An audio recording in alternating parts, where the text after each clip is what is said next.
Welcome to the world.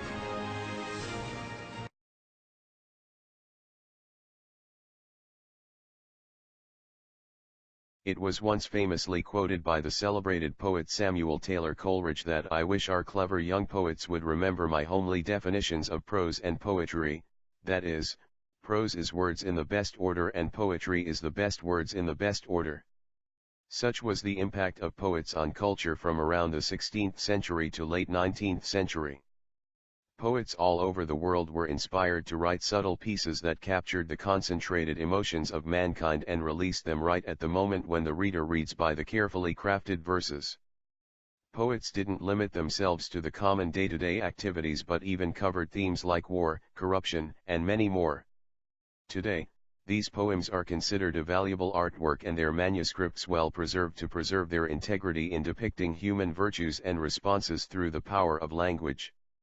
Many poets have been widely remembered for their contribution to the English language that sealed them a permanent spot in the course of history for generations to come.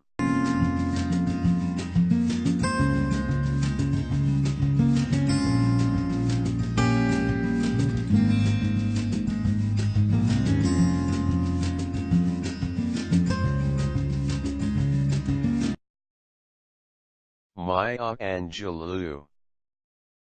Born on April 4, 1928, Maya Angelou is an American poet who rose to critical acclaim with her work I Know Why the Caged Bird Sings.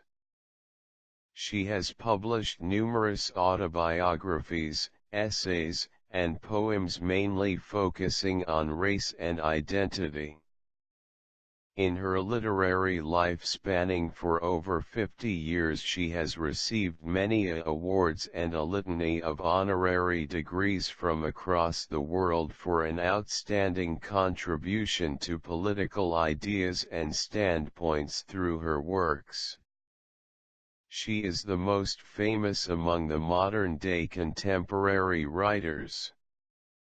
Though her poems did attract negative reviews, she has been well received and appreciated by social activists and readers across the globe. Robert Burns. One of the most famous poets in America's literature front, Robert Frost is the recipient of 4 Pulitzer Prizes. His writings generally portrayed the typical rural life of the English countryside. His mastery over the rhythm with which he composed his lines stand testimonial to his being called upon the iconic literary figure of America. One of his most revered poems is The Road Not Taken, which has the lines "I took the one less traveled by," and that has made all the difference that is often quoted by many writers. Born on March 26, 1874, he died at the age of 88 at Boston, USA. Rabindranath Tagore. Born on May 7, 1861, he was the first non-European to win the Nobel Prize in Literature for his work Gitanjali in 1913 that was reviewed upon as being original and reviving spiritual and sympathetic feelings. Many of his Bengali poems lost their beauty in translation. A symbol of Bengal Renaissance, he modernized Bengali art and covered topics ranging from political issues to the personal ones. He let go his knighthood to protest against the infamous Jallianwala Bagh massacre. One of the greatest poets the subcontinent has ever produced, he founded the Viswa Bharati Institute. One of his most famous works was Where the Mind is Without Fear.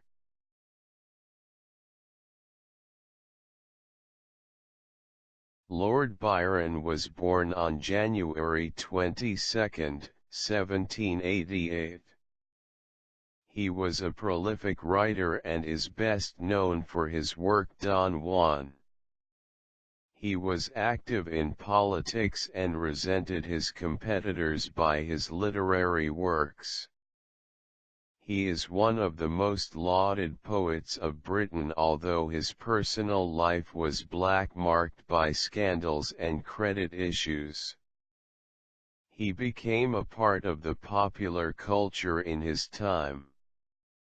He succumbed to a violent fever on April 19, 1824. Sir Walter Raleigh. Sir Walter Raleigh was an English explorer, soldier, and writer who was imprisoned in the Tower of London and eventually put to death after being accused of treason by James I. Before serving in the Huguenot army in France, he studied at Oxford, and became a favorite of Queen Elizabeth after serving in her army in Ireland. He was knighted in 1585, and within 2 years became captain of the Queen's Guard. Between 1584 and 1589 he established a colony near Roanoke Island which he named Virginia. Much of his writings and poetry from this time were destroyed. William Shakespeare. William Shakespeare was baptized on April 26, 1564, in Stratford-upon-Avon, England. From roughly 1594 onward he was an important member of the Lord Chamberlain's Men Company of theatrical players. Written records give little indication of the way in which Shakespeare's professional life molded his artistry. All that can be deduced is that over the course of 20 years, Shakespeare wrote plays that capture the complete range of human emotion and conflict. Christopher Marlowe. Born in Canterbury, England, in 1564. While Christopher Marlowe's literary career lasted less than 6 years, and his life only 29 years, his achievements, most notably the play The Tragical History of Dr. Faustus, ensured his lasting legacy. Robert Burns. Poet Robert Burns is considered one of the most famous characters of Scotland's cultural history. He is best known as a pioneer of the Romantic movement for his lyrical poetry and his rewriting of Scottish folk songs, many of which are still well known across the world today. He published his first collection of poetry to raise enough money to make it to Jamaica, where he hoped to find work. William Blake. An English poet, painter, and printmaker. Largely unrecognized during his lifetime, Blake is now considered a seminal figure in the history of both the poetry and visual arts of the Romantic Age. His prophetic poetry has been said to form what is in proportion to its merits the least read body of poetry in the English language. His visual artistry has led one contemporary art critic to proclaim him far and away the greatest artist Britain has ever produced. William Wordsworth.